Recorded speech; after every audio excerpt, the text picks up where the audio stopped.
Good evening, everyone. Can you hear me in the back of the room? Just wave if you can hear me. Oh, good. I just like the wave. It kind of makes me feel a little less frightened to be standing up here. Hello to everybody. Welcome to the University of Calgary's 11th annual Lecture of a Lifetime series. 11. That's impressive. So, my name is David Gray. I'm the host of the Calgary Eye Opener on CBC Radio 1. Some of you listen. Thanks. If you don't, that's fine too. It's okay. There's lots of choices in this city. I'm very pleased to be your master of ceremonies on this beautiful spring Calgary evening. Nice warm glow as you walked in. I was told by my good friend Angela this morning that today is actually January the 96th. In case you want to mark that on your calendar. I also happen to be a University of Calgary alumnus. I attended this institution 30 years ago. The last time we hosted a Winter Olympics, it went well. I don't know what all the fuss is about this time. If you turned on your car radio back then, you'd hear Bobby McFerrin singing, "Don't Worry, Be Happy." I feel like we could use a little bit of that right now. But it's always nice to come back to this university. Over 30 years, of course, some things change for the better, and here's one of them. I'd like to take this opportunity to acknowledge the traditional territories of the people of the Treaty 7 region in southern Alberta, which includes the Blackfoot Confederacy, comprising of the Siksika, Piikani, Kainai First Nations, the Tsuut'ina First Nation, and the Stoney Nakoda, including the Chiniki, Bearspaw, and Wesley First Nations. The city of Calgary is also home to Métis Nation of Alberta, Region 3. So, that said, it's good to see so many familiar faces here as I look out in the room. Our guest speaker tonight is kind of a big deal. She's just sitting right there. I can see her from here. Dr. Lynn, as I think her students would call her in the familiar. Tonight's lecture bears the rather Dr. Seussian title of "Oh, the Places You'll Go, Engineering Lessons from a Childhood Muse." I'm looking forward to this presentation. Though if it makes anyone feel any better, according to Dr. Seuss, we're all kind of a big deal. As he would say, "Today you are you. This is truer than true. There is no one alive who is youer than you," says Dr. Seuss. That said, some of you yous in the room carry more important titles than the rest of us, so I'd like to acknowledge you. Chancellor Robert Thirsk is sitting in the front row. Just 4 chairs down, we see the President and Vice Chancellor, Dr. Elizabeth Cannon. Welcome to our members of the University of Calgary Board of Governors. You're here. The Alumni Board of Directors and Senate, the University Senior Leadership Team, the Graduate Students Association. I think I saw Jim Dinning earlier. He was coming out of the pub. Where are you, Jim? Yep. No surprise there. Dr. Jim Dinning, Chancellor Emeritus. Dr. Terry White is here as well, President Emeritus. And a special welcome to Dr. Lynne Cowe Falls, family and friends, and most importantly, book club. I think you're down here. Aren't you? Are the book club members here? It's good to have you. Now, there are some formalities I have to do at this university. It's sort of the flight attendant part of my job. I'm told I must advise you of the university's evacuation plan in case of an actual emergency or turbulence or flatulence. There are 6 exits. If you look around the room, you can see the exit signs all around the perimeter. Follow the instructions given to you by event staff or university fire wardens. Meet at the muster point. If you're wondering where that is, it's in the Science B food court. Remain there till a fire warden has given you the all clear and it's safe to return to the building. There, done. The Lecture of a Lifetime series was introduced by the University Senate 11 years ago to showcase the talents and achievements of leading University of Calgary academics and to celebrate their outstanding service to this university, its students, and the greater community. It was inspired by Dr. Randy Pasha's wildly publicized last lecture at Carnegie Mellon University in 2007. I'm sure many of you have seen that on YouTube, if nowhere else. Today we are celebrating Lynne Cowe Falls. I guess they do call you Dr. Lynn around here. Is that right? I can use that term? Good. I always get in trouble at these things. But before we welcome Lynn to the stage, we have some people who would like to say a few words, the first of which is the president of the university, Dr. Elizabeth Cannon.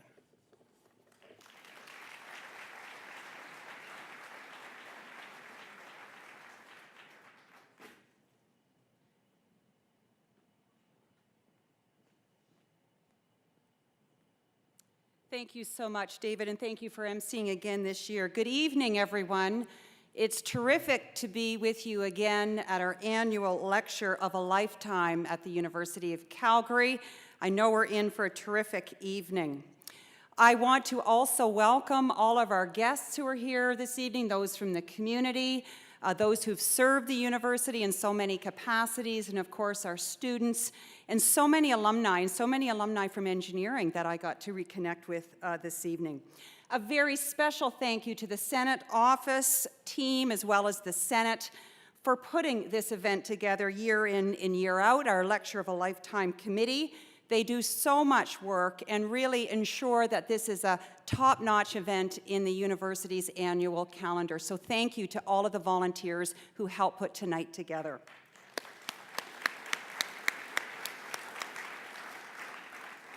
So tonight is special for me personally because I know Dr. Lynne Cowe Falls, or Dr. Lynn, very well, a colleague, of course, in the Schulich School of Engineering. And some of you may know that prior to being president, I served as the dean of the Schulich School of Engineering. And when I was told that I was going to be serving as the next dean, of course, you're very excited, and then you start to panic. What am I going to do? And of course, that quickly evolves into, I need to surround myself with some great people.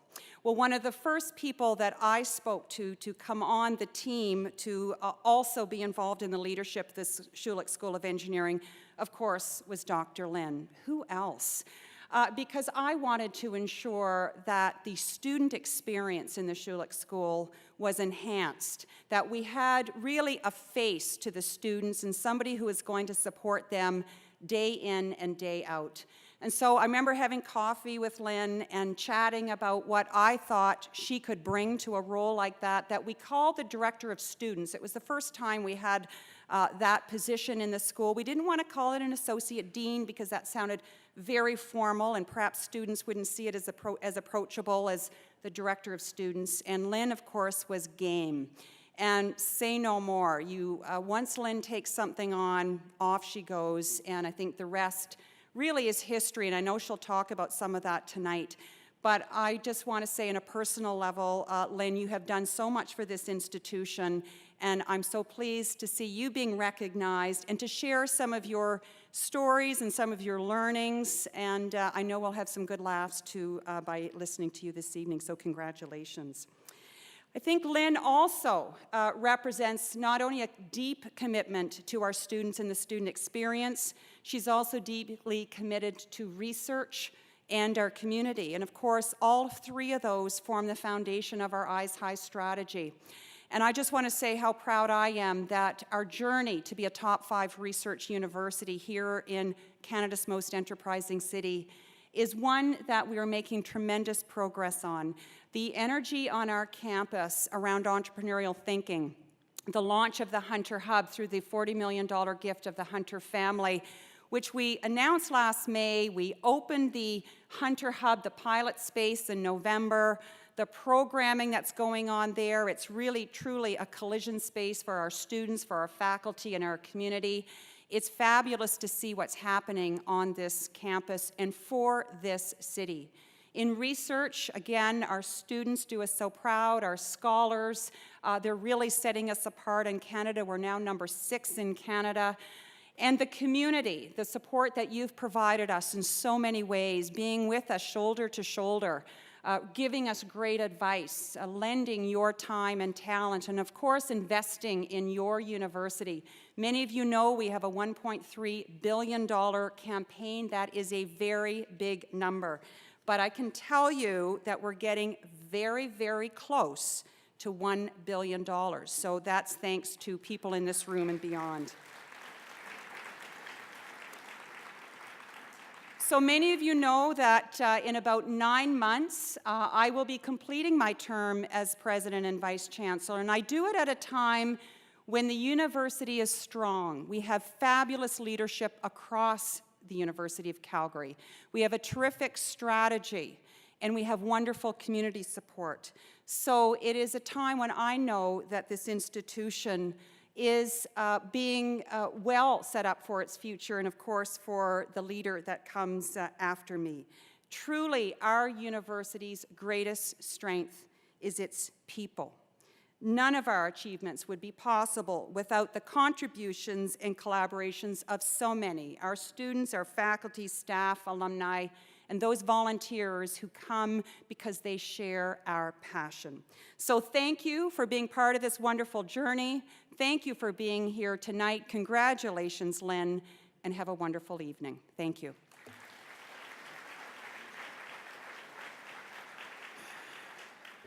Thanks, President Cannon. If I don't get a chance, thanks for your 8.5 years of service at this university as well.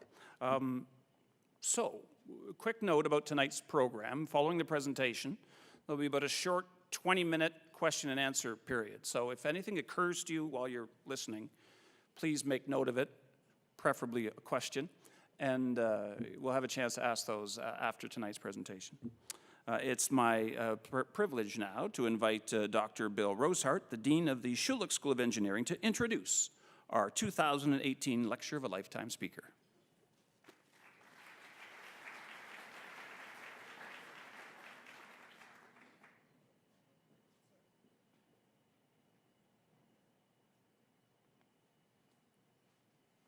Good evening. What an honor it is to introduce Dr. Lynne Cowe Falls this evening, who is affectionately called Dr. Mum by many of our students.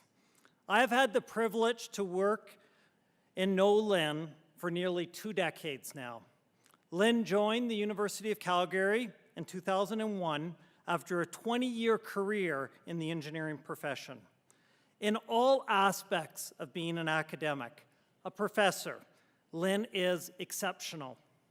She is an award-winning teacher, a nationally recognized researcher, and a brilliant leader. She is a fellow of the Canadian Academy of Engineering, the Engineering Institute of Canada, and the Canadian Society for Civil Engineering. Lynn is a trusted mentor, someone whose counsel can make the difference in achieving the best outcome possible. Her kind, supportive, and honest approach have made a tremendous difference for so many. Lynn was the inaugural Director of Students in the Schulich School of Engineering. In this role, she was often among the first to welcome new students to the University of Calgary Schulich School of Engineering. Lynn made the Schulich experience more welcoming and positive for so many. Lynn was always there to support students facing various challenges, finding positive perspectives and solutions because of her counsel, support, and wisdom. She was also there to encourage and guide our most successful students to find their true calling and full potential. As Director of Students, Lynn did so much to enrich student experiences outside of the classroom. She is the creator of innovative, student-centered approaches to learning and personal growth beyond the classroom. She developed our Myers Students Leadership Program. As another example, each year Lynn took students to northern Mexico to build homes for financially disadvantaged families, fundamentally transforming the lives of Mexican families and often also our students. Lynn supported our students' teams and clubs, helping to develop leaders and student teams that competed and won in national and international competitions. Lynn's commitment to excellence, compassion, and kindness has had and will continue to have a tremendously positive impact on everything we do in the Schulich School of Engineering. It is now my sincere pleasure to welcome to the podium our very own Dr. Lynne Cowe Falls.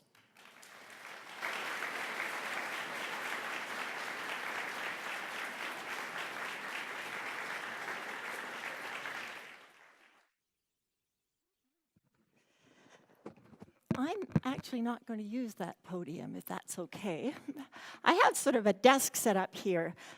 People have made comments about how I did a lot of work with students, and really I had a very open door policy.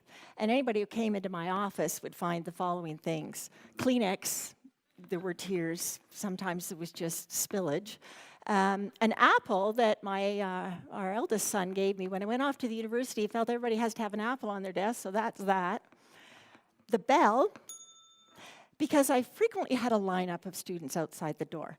And so when somebody was finished, I'd literally go, "Now serving," and it was time to go. And I had this really cool little USB that's a mini. I was born in England. You know, it's got the Union Jack, and students would be playing with it. And then the fabulous easy button. And it was amazing how often, after talking to a student and we'd sorted out some issue, they couldn't help but go, "Well, that was easy," and they would leave. So you'll know it's over when I hit the easy button. Okay? So, thank you so much for the lovely introductions. I did say to Bill and Elizabeth, you know, when you go into a classroom to lecture, there's not usually the 15-minute drum roll. And so thank you very much for all those kind words. And thank you also to the people who nominated me, Bill and Jocelyn and Robin. I know you're here tonight, and I was astounded when I heard that I'd been nominated. I'd like to also thank the selection committee. I have to say, when I went to that first interview, it was like, oh, I don't know, this sounds like some more work. By the end of it, it's like, okay, I want this. I really want this. And I've really enjoyed putting it together. I'd also like to thank everybody in the Senate office for everything they've done to put it together. And I'd also like to just take a little bit of a moment and thank Elizabeth personally. Not only for working, we had such fun working, solving the world's problems over at Schulich sometimes, but also for the leadership you've given to the university. I truly think we're in a much better state than we were beforehand, and it's very much to your generosity of time and effort. I think you're going to have a wonderful time in the next phase, because I've come through that now. It's pretty cool. So yes, that's the title of my presentation, Oh, the Places You'll Go, Engineering Lessons from a Childhood Muse. And I'm going to start off by asking, actually maybe I'll back up a little bit first. I'm going to make an assumption. Engineers, we're really good at making assumptions. It's how we do everything, and it's usually immediately followed by, for purposes of the calculation. But I'm going to make the assumption that everybody in this room can read. And you've got the directions to get here, so that was my basis for my assumption. I wonder if you can remember when you couldn't read. We do a lot of reading now, not just in our books, but in our iPhones and all of our devices. We're constantly reading. But can you actually remember when you couldn't read? I actually had this bizarre memory. I came to Canada just around the time I was 4, and within the first year of us living in Canada, I have a very, very clear and bizarre memory of walking along Colburn Street in Oakville, Ontario with my family and looking at a sign across the road and asking my parents what paharmachy meant. And what paharmachy? The first word that jumped out at me was pharmacy. And I just remember that really weirdly, because suddenly I started to see words everywhere. And this was just an accumulation of a whole lot of exposure to books. My parents read to me all the time. We didn't have a television in England. We're that old. We had the radio, which explains why I'm a radio person. But I remember learning to read. And it was a fantastic gift, of course, whether you learn to read in English or French or Arabic or Farsi. When you suddenly can see words, the world opens up to you. Well, so that goes to my next slide, which I kind of jumped a little bit. I don't know if you know who that man is. It's the picture taken in 1984 in La Jolla, California. And his name is Ted Geisel. That might not mean anything to you. His full name is Theodore Seuss Geisel, and maybe that's beginning to put it together for you. But I'm willing to bet that everybody knows who this is, right? This is Dr. Seuss. This really is Dr. Seuss. And he was born in Springfield, Massachusetts. Now, I don't know if you're the Simpsons, any Simpsons fans out there, but the Simpsons live in Springfield. And I think that's a direct connection back to Dr. Seuss. So here's The Cat in the Hat. Now, I didn't actually learn to read The Cat in the Hat, but our cousins, Julie and Christopher, came along at 7, and I was 7 when they first arrived on the scene, and I read to them, and I read lots for them, and they were very much the generation of The Cat in the Hat. And so I have built this lecture around, I think, 7 Dr. Seuss stories that taught us life lessons as I was reading to Julie and Christopher, and taught all of you life lessons if you either read them to your children or you read them yourself. They also kind of follow my career and have a bit of insight, and so be some stories along the way. One reviewer actually thought that Dr. Seuss wrote whimsical books.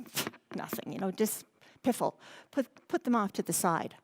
And he was kind of offended by that because he said, no, I write books for people. The people are children, but they're people. And his books didn't have any condescension. They didn't talk down. They played with words. They were fun. And they were teaching students and young people great lessons, and they were also encouraging reading. So we're going to go on a bit of a journey. He also gave us some fantastic language because he gave us the word nerd. And of course, he gave us the word Grinch. So he's very much a part of our culture. I have to say, these lessons also, or these lectures, I think I need a drink of water. I don't think. The genesis of these lectures was in 2006. I was telling somebody this earlier. I was given a course to teach that was called Computer Applications for Civil Engineering, basically Excel. And it was to the second-year class. That's what it was. I don't know about you, but that can be kind of boring. And I also had to introduce the second-year class to each of the subdisciplines of engineering, of civil engineering. And I taught it one year, and it was a dog's breakfast it was just terrible. But the idea was introduce them as to, well, this is, structural engineering or transportation engineering, give them some data from that discipline, and then they'd learn to work with it in Excel. And that was basically the way it has evolved into a much better and more robust course now. So the first year it was just a mess, and I knew it. And then one of my colleagues from the States, Katie Zimmerman, she pointed out that, the book, the places you go is kind of all about transportation engineering, and it was one of those aha moments. So every week for 13 weeks, I walked into my class on Monday with this book. And I had, Dave Anderson is here. He was in that class. I think there were about 80 students, stressed out second-year engineering students to the max with assignments, and they just go,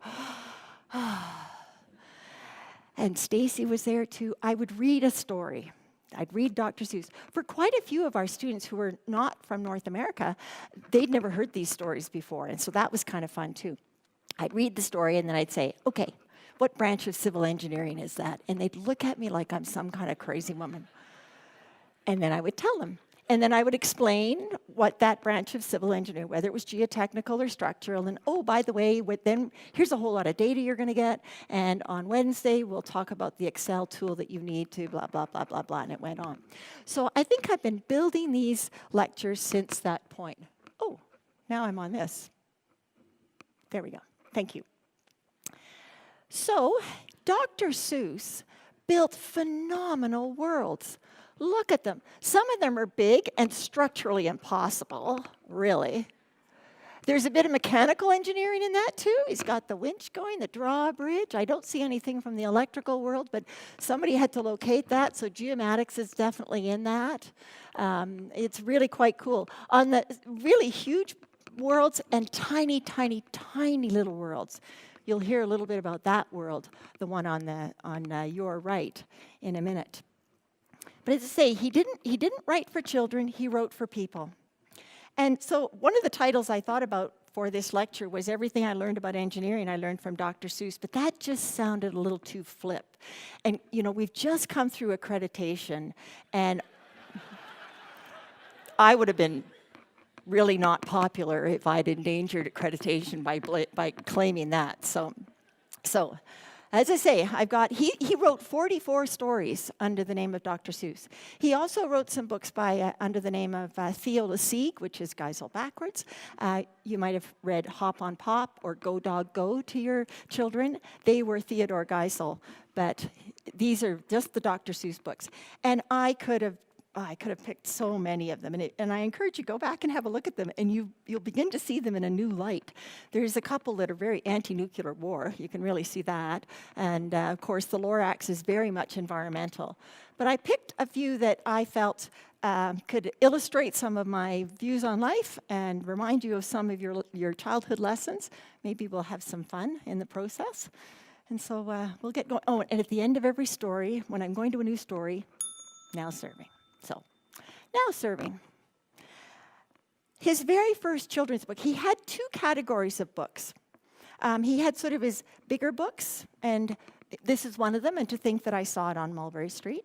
And he had his beginner books, the Cat in the Hat books, very simple language. And he had 2 very different books. And when you do look at them, you can see they're slightly longer sentences, very different colors and everything else. But this actually published in 1937. He went to Dartmouth University. His parents sent him to Dartmouth University from Springfield, Massachusetts to become a doctor. But he loved to doodle and cartoon, and he got involved with the school newspaper, and he kept doing cartooning and writing parodies for them, and that was the genesis of his artistic and storytelling career. He actually got expelled from Dartmouth because of alcohol in his dormitory room. None of us have ever done that, and not being good engineers. But anyway, in order to keep working for the newspaper, or actually he got expelled from the newspaper, not from the university. To keep working for the newspaper, he adopted the moniker of Dr. Seuss. Used his middle name, attached the doctor, and everything went on from that. He finished at Dartmouth College, and he went to Oxford to study English literature. And then decided he really wanted to be a cartoonist. So you can imagine the conversation he had with his parents, that you wanted me to be a doctor, and I've gone off to study English, and now I want to come back and do cartooning. So many of his characters, actually, he had been developing during his university days. He had a little side business going where he illustrated for magazines, and some of the characters, they show up in advertisements for Flit, which is a mosquito repellent stuff, war bonds. You'll see some of his characters that we're quite comfortable with now. But the first one that became a real children's book was And to Think That I Saw It on Mulberry Street. For those of you who don't know the story, it's Marco.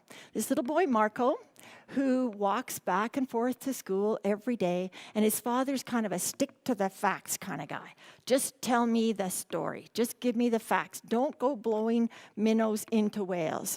Just give me the facts. But Marco has an imagination. And on Mulberry Street, he sees this wagon with a horse.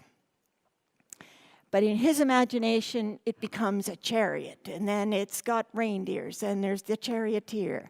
And then before you know it, there's a parade going on. There's the mayor, there's bands, there's airplanes dropping confetti. It just goes on and on and on. There's all kinds of crazy people all running all over the place. And as he gets home, he's so excited. Dad's not going to believe this. You won't believe what I saw on Mulberry Street. But he gets up there, and his father says, Marco, come on, sit over here. Tell me what you saw. And he just tells him the facts. And what's kind of cool is the child reading the story knows that he's in on the gag, right? The child saw all of the stuff as well. But Marco can only tell his father the facts. Well, Marco also shows up in McKellicott's Pond, again, with a fantastic imagination. So what did I learn about this? Well, this is my whole career, right here. Transportation engineering. Come on, it's right in the title, Mulberry Street. I was on the board of governors or board of directors for the Transportation Association of Canada for 8 years, and everything that we dealt with is on this slide. We had to change. We have the manual for uniform traffic control devices, the standard manual that so that every province in the country has the exact same shape of stop sign or flashing lights and everything else. We spent 15 years to change the color of the school zone sign, stuff like that. So it's right there. Right now, in the city of Calgary, we're dealing with cycle tracks. Well, they've got a motorcyclist running along the side of the road. Multimodal, public transportation, everything is right there. And it's pretty cool that it all sort of fits together, if you ask me. My sub-discipline of transportation engineering was pavements. And I know that sounds riveting to all of you. But you all got here on a road, and you're welcome. We're not doing the drone thing, and I don't see a transporter, so I'm figuring that we had something to do with that. And really, they're just layered soils with goop on them, but it's notwithstanding. We still need pavements, so there they all are. Transportation engineering really was a big part of my life. While I wandered around before I landed on it, Mulberry Street puts the whole thing together. The other really cool thing about this story is the father saying, "Marco, pull up your chair. What did you see?" This is somebody really interested in, how was your day? What went on with your day? Tell me what you saw. Tell me what you're thinking. And Marco, as I say, can't tell the fancy story. He tells the straight to the facts. But you think back on your career, were there people who invited you to pull up a chair and asked you, what are you thinking? That's what we call mentoring now. And I had two phenomenal mentors in my life who completely changed my direction. Completely. Like, wow, I'm going this way. I went off to university to study history and political science. And I know Laura wanted me to tell this story.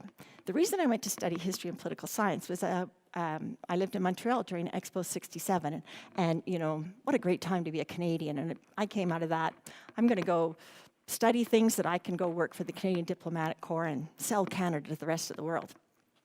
My father had spent most of my life telling me I should be an engineer. He was a war-trained engineer, and I should be an engineer. I was not going to do what my father said. So I went to study history and political science. But I got there, Dad was probably right, and I wasn't very happy in history and political science. So I went and I knocked on a few doors, and one man, J. Peter Johnson Jr., in physical geography at Carleton University, I knocked on the door, he opened the door, and an hour and a half. He took an hour and a half out of his day and talked to me about what a degree in geography could do and why I should take it. And he completely convinced me. And it was like, boom, I was in geography. And he continued to mentor me. He got me some great field experience jobs in Belize and on the high Arctic. So a mentor is somebody who really is interested in you and wants you to draw near and talk about what you're doing.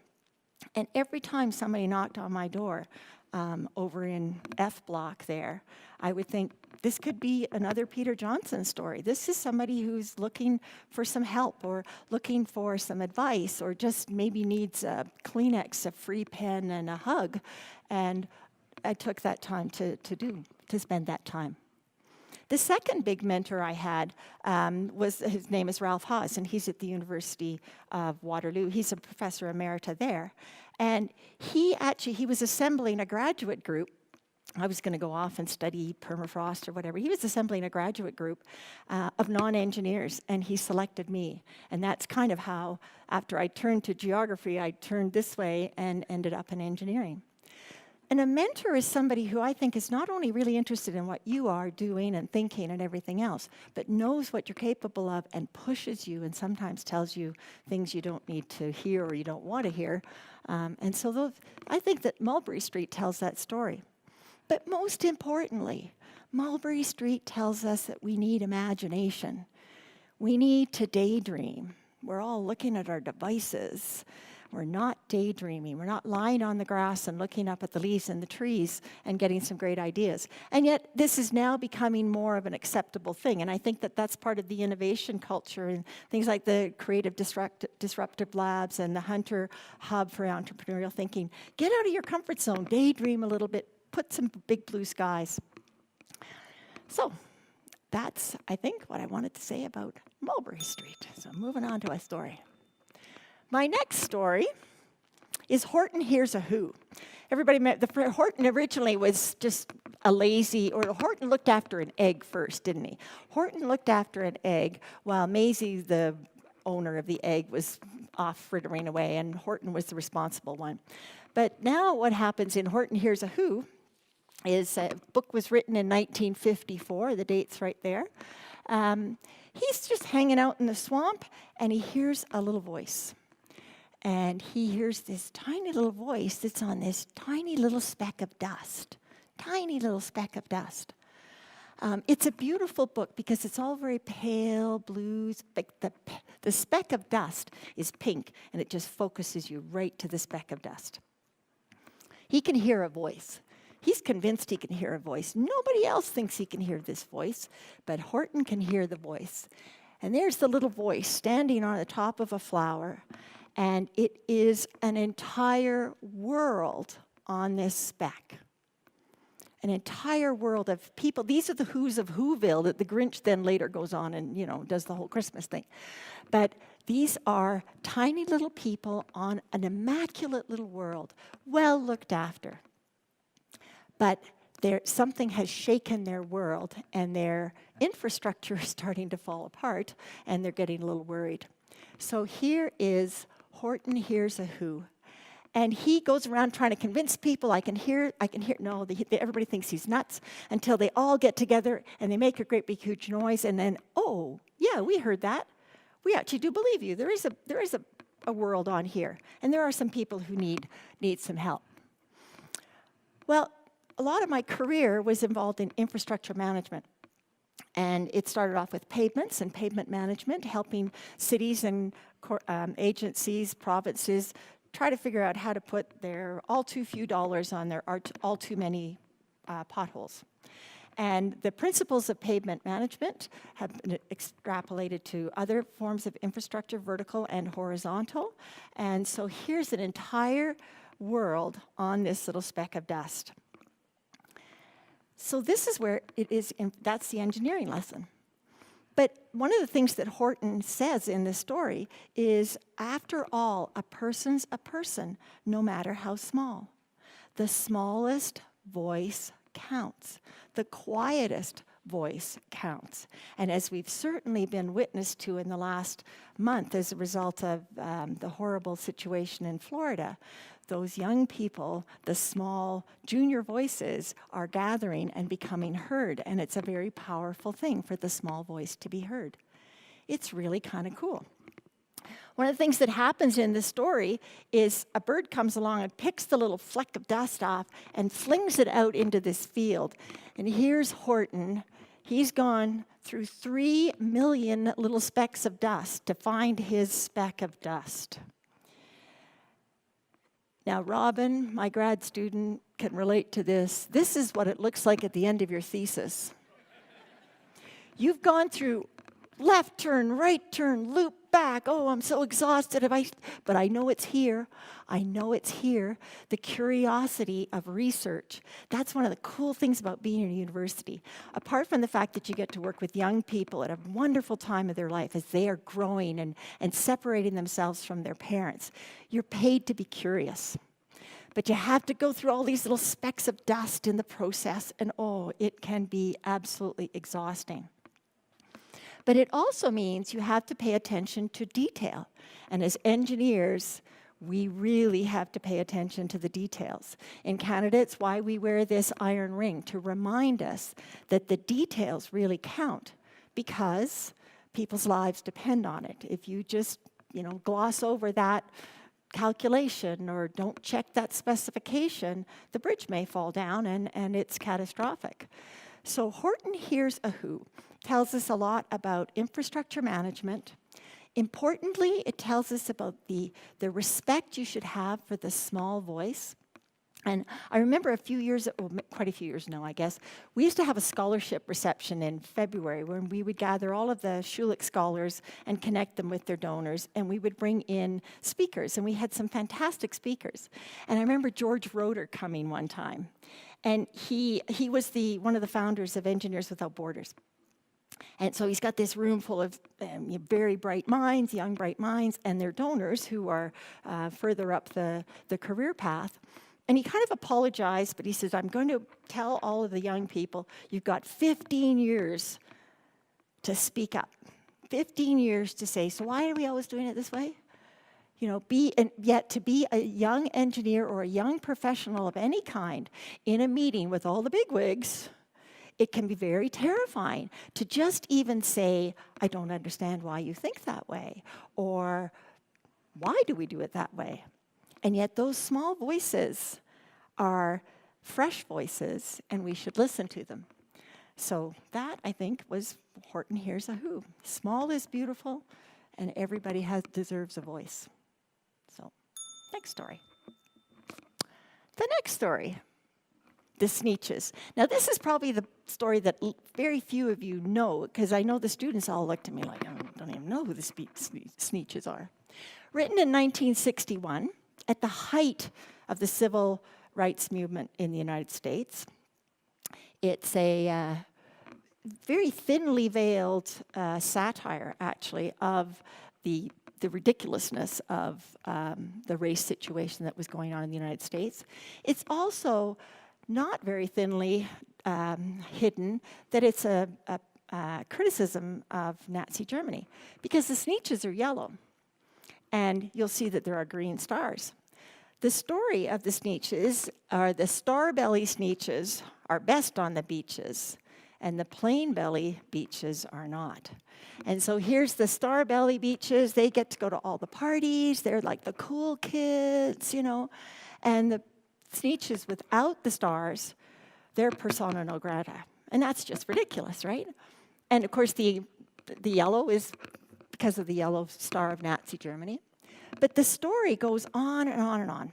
It's pretty apparent, and little kids get it right away. Why don't they get to play with? Why don't they get to go to the barbecues and all of this sort of stuff? And then along comes a guy called, I have to check the name, Sylvester McMonkey McBean. I always get that mixed up. And he's like fantastic, because he's got this machine. Give me $10, I'll put a star on your belly.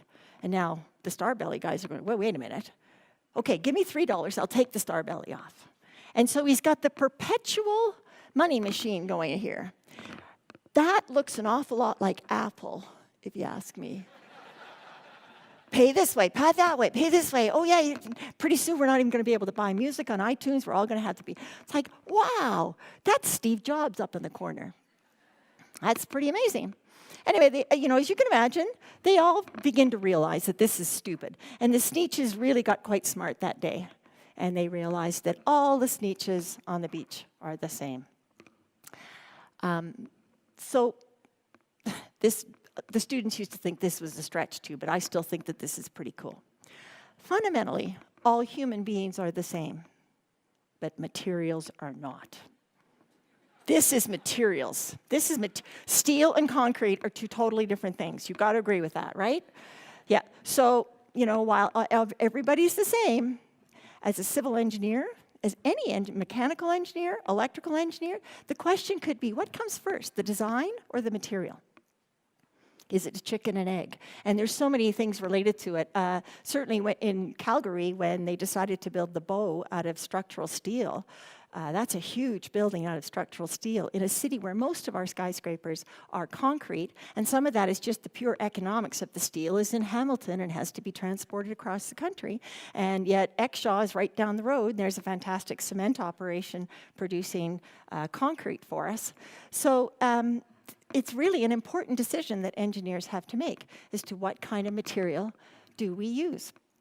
And materials, while they can be kind of boring, I'm not going to lie to you, they are very economically important to us. And my husband is a retired geologist, and he was one of the beginning geologists on the Curl oil sand project up in Curl, up near Fort McMurray. I think there were about 6 of them when they first started talking about it. Now, the last 3 years of his career, he's now retired, the last 3 years of his career, his entire geological program was to find gravel, because it's nothing but the Alberta oil sands. There's no gravel. But we need gravel for concrete. We need gravel for foundations. We need gravel for the roads to get to the mine, and there's no gravel up there. So as a result, the very first quarry was opened for just going down to the bedrock, cutting it up, blowing it up, crushing it, and putting it on the roads. And yet we really don't think about materials as being very exciting at all. There are even more bizarre places, I think, the fact that Dubai doesn't have any engineering sand, that they import it to Dubai. Because they've built the buildings all on the good stuff, and now they haven't got any good stuff to put in the concrete and the asphalt that they need. I did teach materials to the students in civil engineering, and I have to admit, and I used to come into the class and say, okay, this is going to be kind of boring, but I could relate it all to food. Now, I don't mean to pick on you, David, but this is my chance to correct the CBC finally. And some of my students out there are going, I know what she's going to say. So cement and concrete are two different things. Graydon, he's sitting there going, yes, Mom. He likes to torment me. So here's how you remember this. So whenever I hear on the news somebody's crashed into the cement barrier, it's like, oh, good, they're fine. They're fine, it's good, okay? When you're hungry and you go into the kitchen, you don't ask for flour. You ask for a cookie. So cement is to concrete as flour is to the cookie. I've wanted to do that for so long to CBC. Because and Terry Quinn, the tech down in the concrete lab, oh man, he just drive him crazy. And God help anybody on any of my exams who got that confused. When the question was dealing about the chemistry of the cement, don't give me everything about the strength of the concrete. It's like I failed miserably, miserably, miserably. But we cannot continue to burn up our materials the way that we have, and I think everybody's become much more cognizant of that. And so in the course of my career, we've gone from always using pristine brand new aggregate, brand new bituminous material, so asphalt concrete is a Rice Krispie square, you can picture it, it's the goop around it, and Portland cement concrete is like a fruit cake, and the fruit's all hanging together with the cake. So most of the pavements in Calgary are Rice Krispie squares. They are thin films of bituminous material around an aggregate. And when I started, it was always pristine, brand new material, brand new bituminous material. But now, most of our roads, we use recycled material. We mill off the surface of the pavement. We add a few magic elixirs. We put in a little bit more fresh bituminous material, and we put it back down to preserve the resources that we have. And that's exactly what this recycling machine is. Sylvester McMonkey McBean, that's the original recycling machine. And it's an important question because, again, the cost, landfilling, you can imagine what this is all going. But there's been a huge change in the way the city of Calgary does their pavements, their concrete, their sidewalks. So we save the really good, brand new, highly engineered materials for the key structural components of buildings, because that's where we really need to have the high strength, high performance concrete. But coming back to the life lessons of the Schuliches, it is important that we recognize, so I think it's why I like radio. I can't see what anybody looks like. You just listen to the ideas. And we should be looking and listening to just the ideas. So that's the Schuliches. Oh, bing. Turn the page. Yertle the turtle. Again, another story that not too many people remember, 1958. This is the turtle that featured in victory bonds. He actually had these turtles all stacked up in the letter V, and they were selling victory bonds in the New England states. So Yertle the turtle, written in 1958, but it was developed during the 40s. It is the story of this turtle who is in the swamp and wants to be the king of all he can see. So he just keeps bringing in the turtles, bringing in the turtles. The colors of this, they're dark blue, they're dark green, it's kind of all angry, and he's just piling up the turtles, piling up the turtles. And the king up at the top, Yertle, he's up there, he's just barking at them and yelling, more turtles, because every time he gets higher, he realizes, oh, if I had 10 more, I could see farther, so he can be the king of all he can see.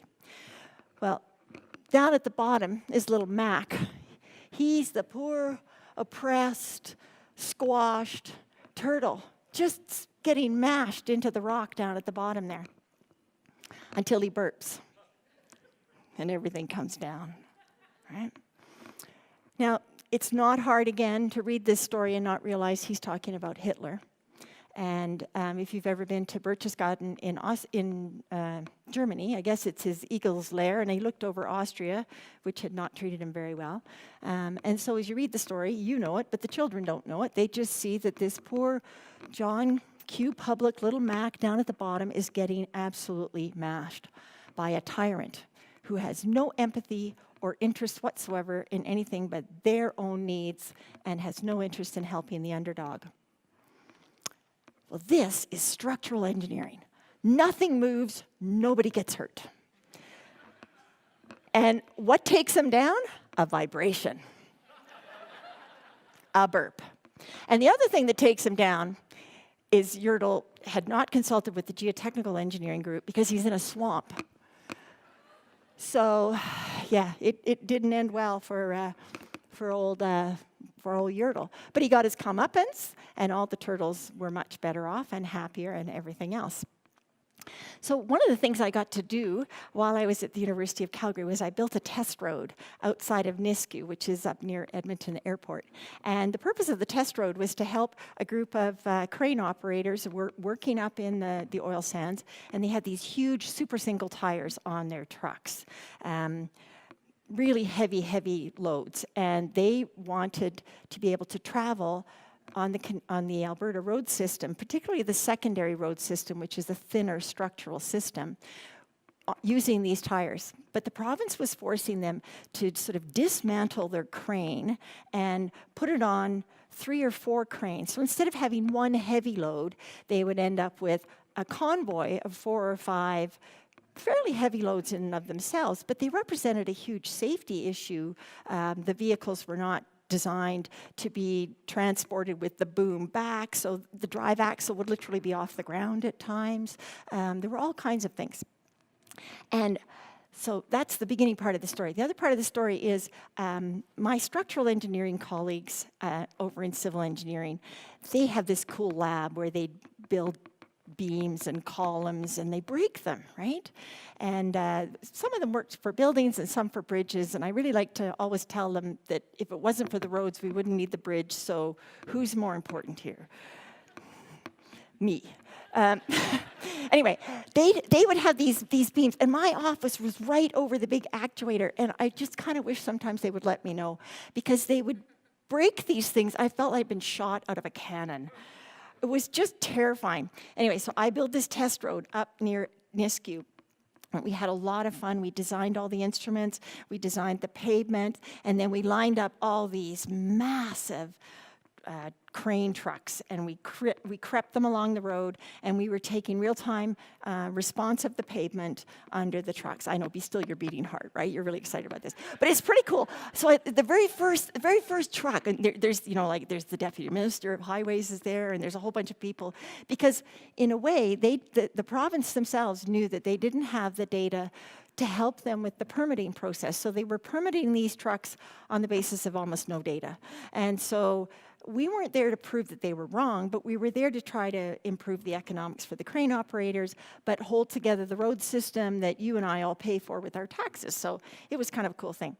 First big truck comes along and broke the road. Like literally, I stepped into a perfectly sheared off rut. And that didn't go well for the crane operators. But it was really cool. And then I came back and I got to tell my structural guys, so you know those things you build in the basement, like their scale models? Build a real bridge and break it. And then we can talk, right? Because breaking a road was one of those moments. And everybody has to have these moments in your career. There has to be some point in your career where you literally go, that was awesome. And that was, I think Gord Akers was blowing up a turbine or something, right? It was just like, wow, that was awesome. But it was really kind of fun. But yes, you have to be careful of the people that you work with, and remember that not everybody's going to have the big job. Not everybody's going to have the fancy lifestyle. but they all have equal value, and it's very much represented by John Q. Public in Yertle the Turtle. So that's Yertle the Turtle. Moving on. You've been waiting for this. The Cat in the Hat. I think I'll have a glass of water. Yeah, this is the one everybody waits for. Again, I'm going to warp your little minds out. So, written in 1957. And he was contracted by Random House. All of his books were published by Random House. And I should acknowledge that every one of these images are from Random House, but I took them with my iPhone. So that's why the colors are kind of shifting. He wanted to write some books that would appeal to the grade 1 reader. And I don't know if you guys had this, but when my grade 1 reader was, C. Dick, C. Jane, they were so boring. It was just static and not very fun at all. And so he was contracted. He had this idea to write some beginner books, and they gave him the primer, the list of words that a grade 1 child should be able to read. And there were 400 words in this primer. And they asked him to really only use 225. So the challenge was on. He wrote The Cat in the Hat with 223 of those words. There's 223 unique words in The Cat in the Hat. And of course, we know the story. Everybody knows the story, right? The boy and Sally. Interestingly, the boy doesn't have a name, but Sally does. There they are. Women rule, basically. They're sitting at the window. It's only about 3 or 4 pages in, after the Cat in the Hat has come into the picture, that we realize, oh, Mother has left them. And in comes this crazy character of no specific gender. Boy, girl, doesn't matter. But mayhem ensues, right? And they don't know what to do. Their mother is authority, but the cat is kind of like the anti-authority and really way more fun. Way more fun. So, and then there's the fish. The fish starts off kind of snoozing in his fishbowl, but the cat loves to torment the fish. And the fish is really the rule keeper in the family, and it keeps saying, no, you can't do this. Your mother's got, they keep telling them, and the cat just torments and torments. And everything just gets more and more crazy. And the kids really don't know what to do. And then, of course, in come thing 1 and thing 2, and it just builds and builds and builds. And so this is like going to the house party of your dreams, but it's at your house, and your parents are going to kill you, right? But the kids are just loving this. They're kind of like, well, first off, they're not too sure, but when thing 1 and thing 2 arrive, they're in the party and they're having a whole lot of fun until the cat takes Mother's dress and is slinging it around on a kite or something or other, and then they realize, whoa, this is really getting out of control. And the fish is always reminding them all the way along, no, you can't do that when your mother's not here. You can't, right? And so finally, the boy gets a net and catches thing 1 and thing 2, takes charge of the situation. Stops the thing 1 and thing 2, and then the cat kind of like, okay, puts it all back together again, and they get out of the door. So, this is project management at its best. Starts out small, makes a gigantic mess, outsources the fun in a box, here we go, brings in extra equipment, on time, on budget. All right, Mother's just literally stepping in the door and the cat's gone. On time, on budget. It's a perfect example. I don't know if George is here. I don't mean to insult you, George, but it really is a fantastic example of project management. And, again, over the course of my career, there's been a huge change in the way project management is done, a huge change in the way highway departments have delivered our road system. It used to be there was the design branch, and then there was the construction branch and the maintenance branch. And then when the road fell apart, the construction guys blamed the maintenance, and the maintenance guys blamed the construction, and nobody took ownership of it.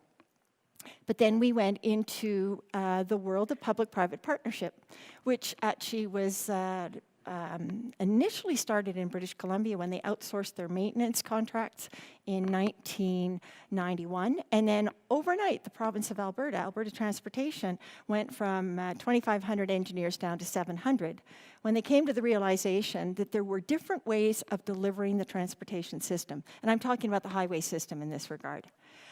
And as we have struggled with expanding our infrastructure, building our schools, our hospitals, we've become more into public-private partnerships, which is a different way of delivering projects and project management. And there's been some talk about that around things like the Green Line and some of the other projects in the city. Developers now contribute funds to build the school. And so that is a public-private partnership. And then there are funds that are returned back to the developer. The Anthony Henday Road around, the ring road around the city of Edmonton, is a public-private partnership. The contractors built it, and then on the basis of shadow tolls, so they put the money up, they put the risk up, and on the basis of shadow tolls, their money is coming back to them on an annualized basis.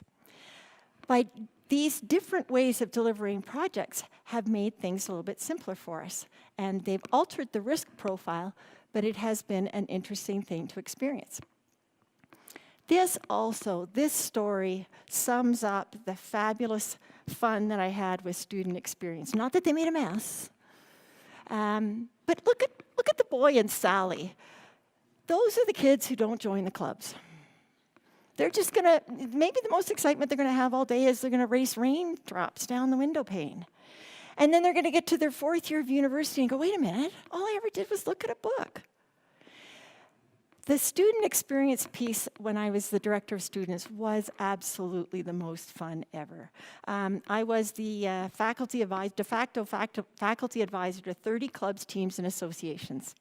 And these clubs, teams, and associations were managing budgets that ranged from $3,000 to $750,000 with our solar car. And they were 20-year-olds. And they were working with the toughest volunteers ever, their peers, who were equally as inexperienced, let's put it that way. So the Meyer Student Leadership Program that I developed with Gord Akern as a result of a fantastic gift from Dr. Jerry Meyer to the Schulich School of Engineering, we started developing leadership programs to help our leaders who were responsible for these teams with their life skills, but their leadership skills. Project management was a big part of it, and now I believe that piece is taken over by McKinsey and Company or PwC. We have other consultants who are coming in to help our student leaders gather their skills with project management. And we did have some hilarious moments over the years with the solar car, and the solar decathlon house was another big project where the students were actually in charge of it themselves. You see the growth in the boy and Sally as a result of the craziness of the Cat in the Hat. They have stepped out of their comfort zone. Their comfort zone was sitting on the chair, looking at the window, waiting for mom to come home. And then this chaos, they had a lot of fun, but they had to eventually realize, no, we have to stop this. And so they had to develop a bit of backbone and stop it. And that's the growth that we would see in our student clubs, teams, and associations as they got involved in everything. The other thing that's really interesting about this story is at the very end, mother asks them, well, what went on? What did you do? And I think the story ends with, well, what would you do? Would you tell her? So the child is reading the story, is getting their first ethics lesson. Did you tell? Did you not tell? Oh, but ethics is very tricky, right? That's also been an interesting thing in the course of my career. Back in the 70s when I first started working in consulting, safety briefings were really new. We didn't really even think about safety. I think of some of the safety or lack thereof in projects that I was on. Whereas now a meeting, even a business meeting, sitting around a table doesn't start without some safety moment. And I think we're getting there with the ethics now. I've been to more and more conferences where there is a whole session on the ethics of working in the current world. And I think largely in transportation, it's come as a result of some of the SNC-Lavalin situation. But this growing awareness that ethics, maybe we should have an ethics moment so it becomes more of our culture, because it's always a gray area. There's very, very few right or wrongs in ethics, and so policies and all that sort of stuff. So the Cat in the Hat taught us that it's really fun to step out of your comfort zone, and we encourage the students. I think in residence they have a T-shirt, or they used to have a T-shirt that said, "Don't let classes get in the way of your education." And you have to go to class, obviously, but so much of the learning is stepping out of your comfort zone, learn some new skills, and you'll grow, and you'll have a great time in the process. So, Cat in the Hat. Next one. This is fun. Green eggs and ham. You're probably all going, "I do not like them, Sam. I do not like green eggs and ham. Not in a box, not in a box." You know, it just sing-songy, sing-songy, sing-songy. Fantastic story. After doing and you remember the story of it. I'll show you the picture of it. So, yes, Sam I am, this little old man. I mean, this could be an old little person, and there's a big person. This is Sam, and then the big person's really grumpy and doesn't want to try this, but the little person convinces the big person to try it, and they like it. They really like it. And they've had an awful lot of fun in the process. It's the power of that small voice again. It's really kind of cool. But the really fun part of this book is after the success of Cat in the Hat, and he used 223 words, his friend Bennett Cerf, who was a satirist, I guess. He wrote articles in a humorist maybe, more of a humorist. He wrote them in Life magazine. And he said, "I bet you can't write a book with 50 words in it. 50 words. I'll bet you $50 if you can write a book with 50 words." And so he started to write Green Eggs and Ham. Those are 49 words that appear in the book. There are 49 monosyllabic words, and there they are. I am Sam, do not, they, fox, box, rain, goat, boat, try. And there's one word that has more than one syllable. It's a multi-syllabic word. That's hard to say. So he won the bet.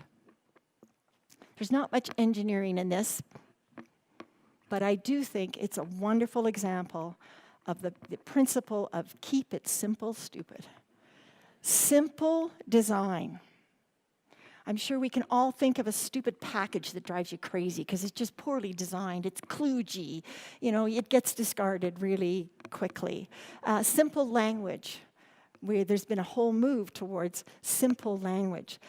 In the construction world and transportation world, when we decided to move away from what we called recipe book specifications, you will heat the asphalt to this temperature, you will transport it this many miles, you will put it down in this sequence of roller, then this roller, then this roller, and the road is supposed to last.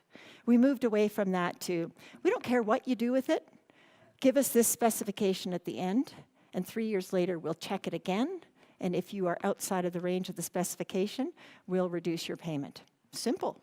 Allowed for innovation. Allowed for people to start looking at recycling materials, because as long as they meet that spec, they would be fine. But the really wonderful thing is the multisyllabic word is anywhere. I will eat them here. I will eat them there. I will eat them anywhere.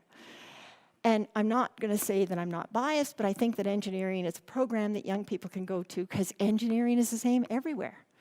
There are two sort of principles in civil engineering. You can't push a rope and water runs downhill. And it happens everywhere in the world. So it's a way of training your brain to think, to break the problem down. One of the first courses that the students take, and they don't always like, and they may not even get, is statics, where they have to distill things down to a simple diagram, the free body diagram. And when you get to that free body diagram, you then push it around a little bit to modify it, make it go faster if it's dynamics or whatever. But it's bringing everything down to that simplest root of the situation. I've also told the students that I think, during the terrible flood that happened in 2013, the city could see that wall of water coming down, and they knew that this was going to be not a fun thing. And one of the first things that the Calgary Emergency Management Group did was, well, how do we save the city? And very quickly, they distilled it down to turn off the power, because then we won't have fires. And so that's why downtown was evacuated. All the power went out. You can clean up the mess afterwards, but if they had kept the power on, there would have been fires, and who knows what would have happened then. So it's getting to the root of the issue really quickly, get a simple solution, use simple language to communicate, and you'll have a fantastic outcome as a result. So green eggs and ham, keeping it simple, and doing it anywhere. Next. These were his parting words. It's very hard to read that. I'll have to read it to you. He was a very shy man. He died, as say, in 1991, and in 1990, he was granted an honorary doctorate from Lake Forest University in California. And this is not a very good picture of, this is his convocation address, 14 lines. Like, he didn't like the limelight. He didn't like to be the center of attention. He also apparently suffered terribly from stage fright. And he was writing this on the stage. He was editing it. I think the circles, he decided, oh, that needs to be up here, and he moved it around. So I'm going to read it to you, because I don't know if you can read it at the back. It's not that good of a graphic. But my Uncle Terwilliger on the art of eating popovers, which in my world is Yorkshire puddings, so you can picture that. My uncle ordered popovers from the restaurant's bill of fare, and when they were served, he regarded them with a penetrating stare. Then he spoke great words of wisdom as he sat there on that chair. To eat these things, said my uncle, you must exercise great care. You may swallow down what's solid, but you must spit out the air. And as you partake of the world's bill of fare, that's darn good advice to follow. Do a lot of spitting out of the hot air and be careful what you swallow. What a great, no platitudes. You can take that to the bank. That's pretty good advice. But that's also a wonderful lesson in engineering, because this is telling people to become skeptics. Always question, why are we doing it that way? Do we even need to do this? We're designing something that nobody wants. That's the question that you always have to ask. What are we assuming that we don't really need to assume? We're going through this whole process. We're going to do this. We're going to do that. Does anybody need this?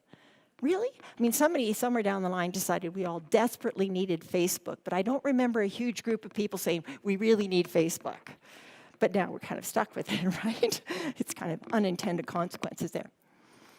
But one of the things we do, and I started off today by asking or making an assumption that we can all read. But as engineers, we do make assumptions, and the assumptions become part of our constraints. And they force us to be skeptical in our thinking. They force us to always check each other. You always design, and then you check. It's part of the iron ring thing. Measure twice, cut once.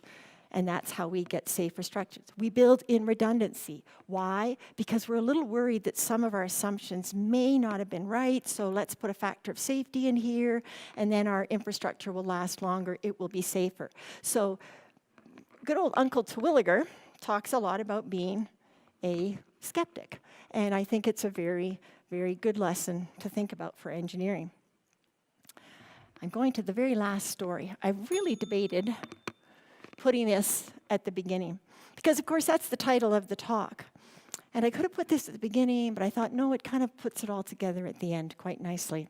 This was his last book, and I think it gave him no end of pleasure that it was published on his birthday, about a year and a half before he died, and immediately went to #1 on the New York Times book list, ahead of a whole lot of really serious books.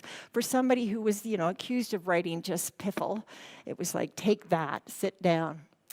I'm willing to bet that everybody here in the room at some point when you were in about grade 3 wrote in a book, Lynne Cowe, 15 Glen Manor Drive, Oakville, Ontario, Canada, North America, Western Hemisphere, Earth, solar system, Milky Way, right? There's the concentric circles with all the places you go. And David quoted the "you are you." It comes right out of that book.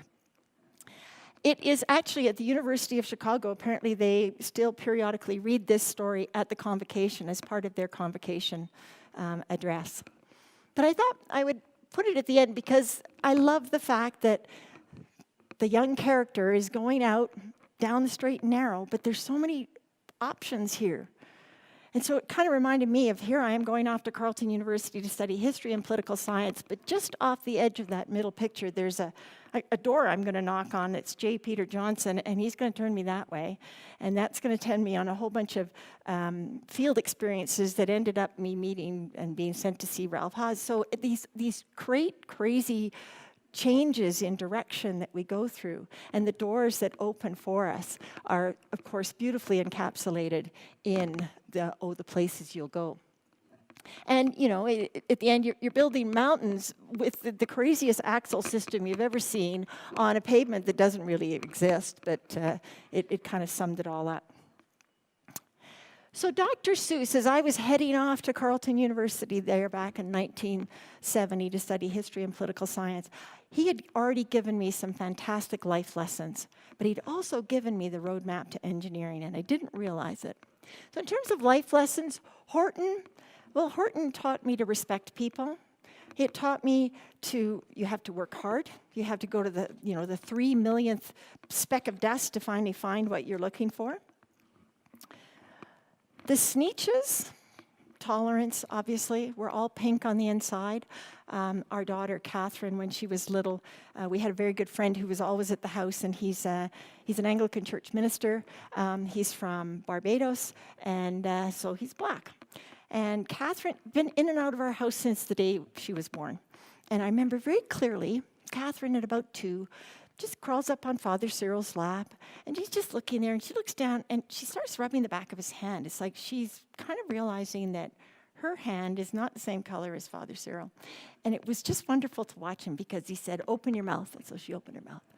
And he opened his mouth, and he said, "What color am I?" He said, "You're pink." She says, "Well, you're pink too. So we're all pink." And she's like, "Fine," moved on. Right? It's true. We're all pink on the inside. Really, it's got nothing to do. And the Sneetches, they had already taught me that. Of course, The Cat in the Hat and Green Eggs and Ham, along with all the other stories, had already given me a love of reading, and the fun and sing-songy nature of the stories just made it very fun. Books like The Lorax, which I haven't included here, Ecological Awareness, and I go look at The Lorax. I swear that's David Suzuki. You go look at that. It's really, he's got the Fu Manchu mustache and everything. It's really cool. And written before David Suzuki became a big deal. And of course, Yertle taught me the empathy about the underdog. And also to recognize the small voices that were in Horton, along with the hard work. Recognizing that there's a hierarchy in life, but the people who are less fortunate and have to be down at the bottom of the pile deserve as much, if not more, respect than anything else. But Dr. Seuss was also an engineer. So you're given a problem. You know that there's a problem you have to solve. And in our world, it's transportation related. We've got to get more people into the city or out of the city. We've got to move more goods around. Just-in-time delivery is killing our roads because all the goods are in the trucks. So how do you go about solving the problem? Oops, go back. Well, like Horton, you have to gather up all the information. And you work hard, and you dig, and you dig, and you dig, and you have to pay attention to all the details, but you work hard at it, and you ask the assumptions that were in the skepticism of Uncle Terwilliger's popovers. Then, when you've got an understanding of what have we got going here, you bring out your imagination, and you put out on the table every crazy, ridiculous idea that comes to your mind. And the more of you that are together becomes a feeding frenzy, and it's awfully fun to see that, right? And you end up with stuff that's just like, wow, craziness. And then you start to sort through it. So we've got the data, we've got the big, great ideas to put it together. We then have to simplify the problem and come up with the simple design. And some of these could be, working back and forth. There could be some loops in here, as we're, flowcharts, we're really good at looping around. But simple design will work for you. And a good check against that is looking at what is unnecessary in your design and getting rid of it. picking the right materials for the job. Is it steel? Is it concrete? Is it asphalt? Is it Portland cement concrete, right? As we increasingly with sustainability, we do a whole life cycle cost analysis. When we come to the end of the life of this road, what can we do with those materials? Can we put them back into the road? Can we put them in a laneway? Can we put them on a playground where it's less structurally important? But you have to make those decisions as part of your material choices. Of course, you build a good structure, you pay attention to the structural details, and you put it on a good foundation, not in a swamp. So you bring in the geotechnical engineers and make sure nothing falls apart. And then you try to figure out how to deliver the project. And there are many, many different ways to do that now, and so it is a conscious decision. But I would say the most important thing at the end, apart from being on time and on budget, obviously, is you have to have some fun along the way. And that's what the cat in the hat was, stepping out of our comfort zone, having a lot of fun. But you do have to remember to clean up after yourself. And that's what he did do. And of course, you can't go anywhere these days without being part of a team. And so that's the key thing at the end, that none of this, in my career, at the university, in life in general, is done without a great group of people all working together to get the job done. So, thank you.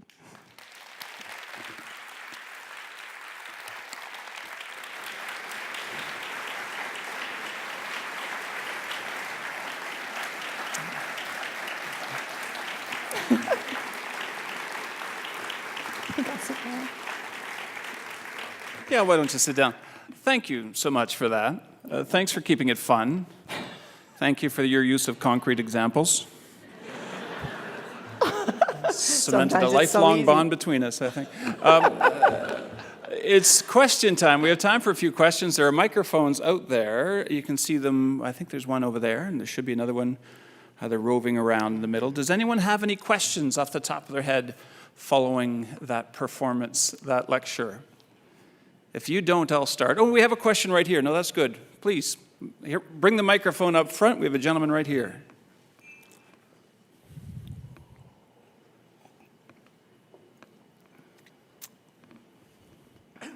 Hi, Dr. Lynn. Thanks so much. It was really nice to hear you. I have a question for you since you're so smart. About every 10 years, every bridge in Calgary gets redone where they block off 3 out of 4 lanes. They take out the old concrete right down to the rebars and redo it, and it always takes a long time, and it's always the worst time in the summer. Mm-hmm. Why isn't there a way of doing it differently so that doesn't have to be done? Where's my structural engineering guys? Well, the fundamental reason that it's happening is that concrete is a porous material, and so moisture will move in. And it naturally occurs as a result of rainfall, and then we put salt on our roads to depress the freezing temperatures so we don't all slide around. So we're putting wet material on the surface of a porous medium. And the reason that we have to rehabilitate by taking the concrete out is the moisture has got to the rebar. So concrete is very strong in compression but weak in tension. So you can push it together but you can't pull it apart. So that's why there is steel inside bridge decks and buildings. And the two working together provide the strength that is needed. But once you get moisture to the rebar, if it has worked its way through to the rebar, it rusts, it expands, it cracks, it blows off, and you lose structural strength, so that's it. However, there is a lot of work being done, and my colleague Dr. Alhacha is here right now, in the use of carbon fiber and glass fiber reinforced polymers, replacing the rebar in the bridges, either with actual rebar or the bridge deck of University Drive. You go up Crowchild Trail and you do the loop over there. I guess it's the Crowchild Trail coming south. The bridge deck right there doesn't have any steel in it because they used glass fiber reinforced polymer, so that when moisture gets to the material in the bridge that's providing that tensile strength, it doesn't corrode and start this cycle. So if you've put good concrete down in the first place, good quality control, and you've protected the concrete with a proper moisture barrier, and then you maintain it, you wouldn't be in there every 10 years. Hope that answers your question. That was a very good answer, sure. Doesn't explain why it takes so long to paint lines on it afterwards, but... They only last 6 months. Okay, that's a good answer. Is there another question out there? Sorry, I'm having a hard time seeing, so if there's someone... Yes, right there. Just head over to the microphone so we can all hear what you have to say. Oh, you're there, great. Yeah. Hi, Dr. Lynn. I'm one of your former students. Hi. My question is, looking back on your career, what makes you the most proud of what you've done? Wow. Well, you know, the usual mother thing is my children, right? And they're pretty cool. My most... Oh, wow, there's been some pretty... I think that in the consulting side of things, before I joined the university, I was part of a group of people who implemented municipal pavement management applications, which sounds really boring, but it's a methodology whereby you collect a lot of data on the roads. How smooth are they, how strong are they, and how cracked are they? And then put it into a gigantic computer application and then optimize it for budgets. So right now, I can tell you that every city in the province of Alberta and British Columbia and the 4 western provinces are using the system that I was part of implementing. And so it doesn't make it perfect, but what it does is it provides an objective, reproducible process whereby you go out and you look at all the roads and you say, if you had unlimited dollars, this is the first project you should do, the second project you should do, the third project you should do, right? But given that we don't have unlimited dollars, agencies have to always make decisions. So this software sort of is used to say, well, if you cut the budget in half, the whole road network's going to deteriorate accordingly, and then it's going to cost you triple that to get it back to where it is now, which you have decided is not good. Or it will say, if you increase my budget, this is where I can start putting money. The political world comes on top of that. So as engineers, our job is always to speak truth to power and say, here's the optimum, recognizing about a third of it will be moved around for political expediency or economic drivers. You know, we're going to build a road to the airport, so we're going to put the money there versus McLeod Trail, say. So I'd say from a career point of view, that is my career thing, but getting my PhD at 50 was kind of cool too. I just slide that in. Great. I'm going to have one more question if we can, and I noticed your hand was up. Do you want to make your way around to the microphone? Yeah, sure, yeah. You'd go just around the back and there. Great, thanks.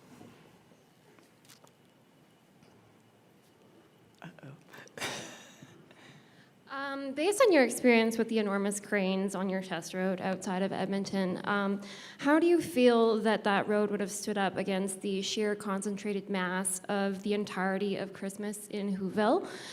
And if it wouldn't have held up, or would have, what do you think that Whoville was doing better than us? Oh, well, they had a very good maintenance plan. So I would say that the Who's on a speck of dust paid attention to maintenance and looked after their infrastructure and quite possibly funded it appropriately. I happen to know she's an economist.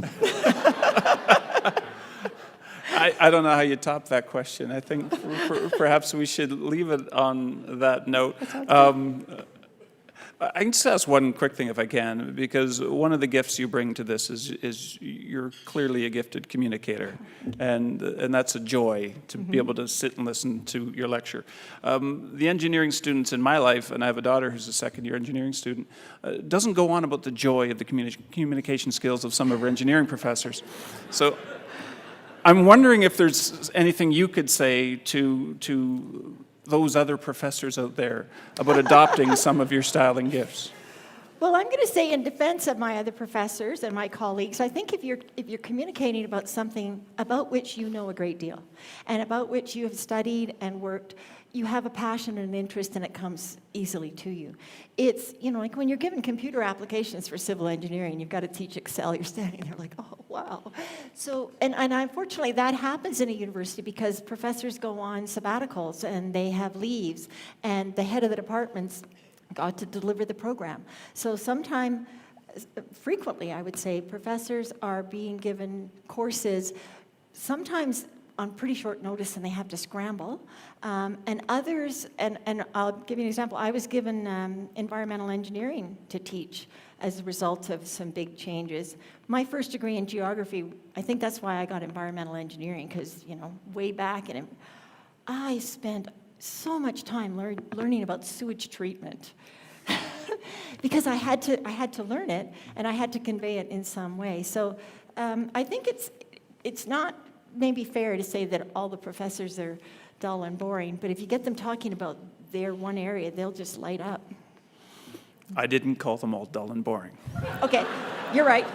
Fair. Okay, What- put words in your mouth. I'm What sorry. do I know? My first degree was in history and political science. Hey! Nice to meet you! That's hilarious. And this seems just the perfect moment to have the Chancellor and the President come up, because they have something hidden here that they would like to present to you, if that's okay.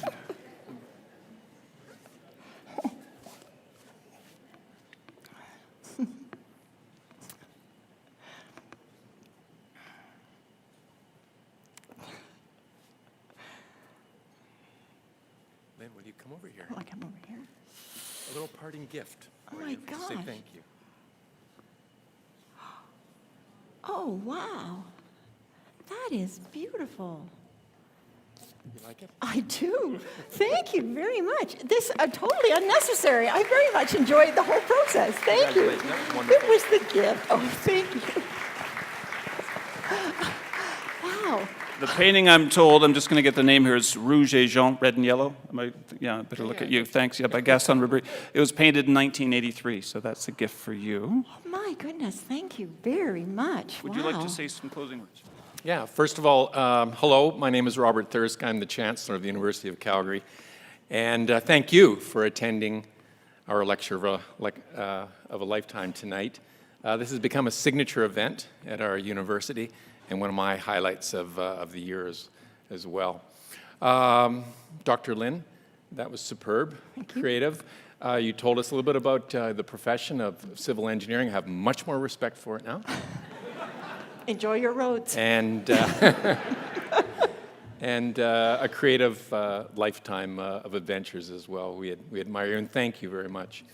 These kinds of events don't happen without, obviously, the energy and the effort that Dr. Lynn put into preparation of tonight's lecture, but also the senators who are behind coordinating the event as well.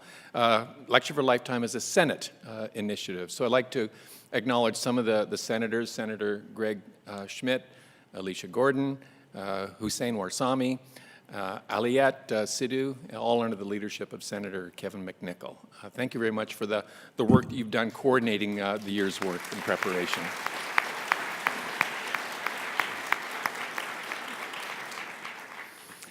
And also to the magical staff of the Office of the Chancellor and Senate, who helped with all the logistics and made something very difficult to coordinate come together so seamlessly, smoothly, and magically as well. So thank you to my staff and other staff within the university. And David Gray, thank you very much for emceeing the event tonight. You are one of my heroes. And thank you for CBC for communicating and promoting the event and giving us the moral support for the Lecture of a Lifetime. Thank you.